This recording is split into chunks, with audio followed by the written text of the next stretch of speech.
The Linux for the Rest of Us, episode number 78, the show about Linux. I say it every week, and I mean it. It's about Linux, trust me. And what we do is go over different things that might interest you in the field, in the land of Linux, application, distributions, all kinds of good stuff, Linux news, how you could fit Linux in your life. And to join me in that task and actually do most of the doing of the task is the man, the Linux maven, door-to-door geek from doortodoorgeek.com, Steve McLaughlin. What's up, Door? Hey, man. Busy week. Now I'm doing 5 podcasts a week, but I'm always happy to hop back on a podcast with you. Hey, thanks, man. Me too. I appreciate that. And I'm sure the fans are happy that you are come back week after week, too. I wouldn't have it any other way. Sweet. So what is going on? Just a quick announcement. I think I did it on Android App Addict, so I wanted to just do it here. Now I do 5.5 podcasts a week. I say that. Monday nights, 9 p.m. Eastern Standard Time, Pod Brewers with Tracy Holtz. Tuesday night, Linux for the Rest of Us. Wednesday night, Droid Nation. Thursday night, Android App Addicts. And Friday night, Linux Basics. They're all 9 p.m. Eastern Standard Time, except for Linux Basics, which is supposed to start at 9:30, but it usually doesn't. Okay. Cool, man. You're definitely keeping busy. Oh, yeah, it's fun. That is the main objective. Yep. Cool. So, what do you got for us this week as far as Linux? Oh, man, there's actually a lot of big, hard, huge hitting stuff. But we're going to take it slow.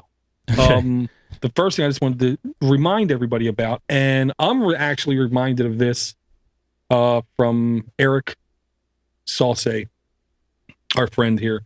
And he was playing Skyrim on Linux. He was following a step-by-step created by Ven Stone on Google+. And he was trying to get better screen rate and all that gaming stuff. He was trying to get it better. And I was telling him some things to do, and it completely just blanked out of my mind. Changing the desktop, log out of GNOME, log out of Unity, log out of KDE, log out of any of those things and install something like either LXDE, Awesome, Fluxbox, OpenBox. There's a whole myriad of them. And I literally spent over 30 minutes tonight trying to find a comprehensive list of desktop environments by weight, as I would call it. Like what's light to what's heavy. Couldn't find anything to save my life. Does this mean that you put one together? No. Oh. No. And I'll just say those 4 I gave are a good start. Now, the lighter you go, typically, I'm not going to say they're more complex to use, but they might have a steeper learning curve. You might have to learn a little bit in the very beginning of how to launch stuff, how to close out, how to log out, where it's not as simple as KDE, GNOME, and Unity. But if you need every bit of processor power, every bit of RAM, you really want to try these out. Now, what was he running? I believe he was running Unity, and he installed XFCE, actually. I'm going to add that to the list.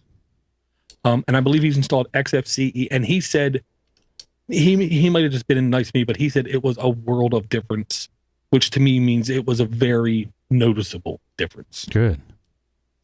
Good advice, man. Yeah. And we're going to jump right into by far biggest news of the week for consumer Linux, I'll say. You mean aside from the fact that the Galaxy Note came out? Well, Linux-ish. That's Linux-ish, I'll say. Okay. And yes, it did came out, and I did not send you an email saying, Steve.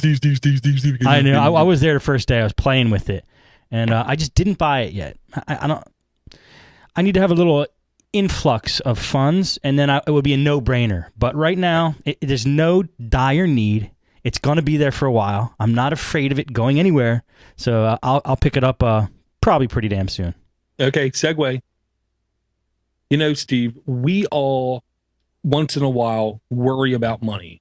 None of us have money just flowing through our bodies and through our houses like it's no tomorrow. And I got to let these listeners know and remind them, you don't hear us spatting off the mouth every episode for 10 plus minutes about something, whether it be GoDaddy, Audible Books, anybody. And that's a conscious choice Steve made. Okay, very conscious choice Steve made. He doesn't like them, and I don't like them, and I appreciate him for not putting us through them. If you want to support this show, it is unbelievably easy to support the whole network. Podnutz.com/deals, people. That's it. Go there. Subscribe to the hot list. That's it. Thanks. Yeah, and that's true. And Podnutz.com/Amazon. You can't get more easy. You spend no more money at all. At all. When you go to the Amazon link. Right. And Steve gets a cut. And people are doing that, and I want to, the guys that are, much appreciated. Totally. I see, you know, what they're, not exactly what that person's buying, but I see the numbers come in, and I know people are using it. So I much appreciate it. And if anybody else wants to do that, why don't we spend 10 minutes talking about this? And yes. If anybody else wants to do that, just go to podnutz.com/Amazon. You will be supporting the network that way. Okay. Right. And I really just wanted to emphasize, over time, Steve's bills are not going to go down. It's not like people are going to say, well, Steve, you've been really good for the last year. We're going to let you drop 20%. No. Even though Sprint did say they love me. Yeah, but they're not going to show it to you. They'll just tell you in writing. So just, don't forget, people, when you got the chance, help out. Thanks, Dor. No problem. Now, I will say in the chat, Jay Sawyer77 did call out what the big news is. And I'm not going to lie, Ellis Owens, he is ultra sharp. He's on top of stuff much better than I am. I will bow to him. And the news is Ubuntu on Android. Ubuntu on Android. Okay. Canonical now, well, they didn't officially announce it yet. I believe it's going to be announced this week at some trade show, Mobile Network World Conference Leaders Conference thing. Okay. And I like the logo on their page, which is ubuntu.com/devices/Android. It says, in every dual core phone, there's a PC trying to get out. And it's true. I'm sorry. I utterly agree with that catchphrase. That device that is a dual core, like my Dell Streak, there's no reason why it cannot handle a full desktop interface, a computer. Yeah, it's true. Okay. What this is going to be is essentially a layer where when you plug in a keyboard, a mouse, and a monitor, that phone then basically becomes your portable computer. Wow. This has been like predicted by like tech journalists out there. This is the way things are going to be. Yeah. And I'll just say this. If Ubuntu on the computer and the TV and the tablet didn't convince people that this could be a complete environment that the straights, the non-techs could use, this is just another stepping stone to that. Yeah. And as far as I'm concerned, this has been my idea for 10 plus years of how computers should be going. I want my computer in my pocket. That's where I have more, I don't want to say more control over it, because typically mobile devices, you lose control, but it's right there. I don't have to worry about backing it up. I don't have to worry about my house burning down. It's in my pocket. Yeah. And not even just disasters. It's just in your pocket. Whenever you need it for something, you pull it out and use it. And you don't have to sync anything, because it's just, that's the cool thing. There's no syncing. It's there. It's it. Nothing to sync. Yep. And you are going to be able to make calls and text messages from this Unity interface. Okay. When you plug it up to the monitor. Unity. Wow. I know. If they can do it, they can do it. And I believe if they're saying this, they can do it. Okay. Where you're going to be able to run at least a limited set of applications, and it sounds like native applications. What it sounds like they're doing, every Android phone, tablet device underneath has a Linux kernel. We've went over that before. It sounds like they're piggybacking and using that kernel, which is smart. It's already there. You might as well use it. And what you're going to get by default is Chromium web browser, Google Calendar, Google Docs, Thunderbird, Gwibber for your Twitter and Facebook stuff, VLC player, which is gold, PTV to do video, to do very lightweight video editing, i.e. you take a video with your phone, you can now edit the video. Ubuntu music player, which is going to link into the Ubuntu store where you can buy music, Ubuntu photo gallery, which is going to link to your pictures, and the Android dialer and messenger, like I said. Neat. Yeah, and the hardware requirements aren't insane. They're actually quite feasible for a fair amount of devices now, even more in the future. It's dual core 1 gigahertz computer CPU, video acceleration OpenGL, which I haven't heard of a phone in the last year that doesn't have that. 2 gigabytes of disk space, which you just get an SD card and you got that covered. HDMI video out. That's right there where we just lost a bunch of devices, but there are a bunch that do have it. Sure. USB host mode, which I think Thank thought just meant ice cream sandwich. And then you have USB host mode. I don't think there's hardware specific for that, but I could be wrong. And 512 megs of RAM, which virtually anything has. Damn. That's amazing. So when do we get to try it? Is it available? No.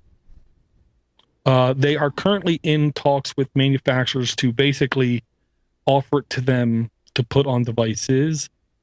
It's not clear if I'm going to be able to download this on my own and put it on my device. That's not cool. Anybody can draw a cute little friggin' dock and a picture of a monitor like that and say, look what we just did, and then not offer it. It's not cool. Well, I think the concept, the idea, and everything is cool. How they're implementing it, once again, kind of makes me just shake my head. Yeah. I guess it builds excitement, and on a lot of the screens, it is basically an ad for manufacturers to get in touch with them, and we got the ready to talk button down here, and get in touch with us, and we want to work with you. So it's meant for them, I guess, these pages more than us.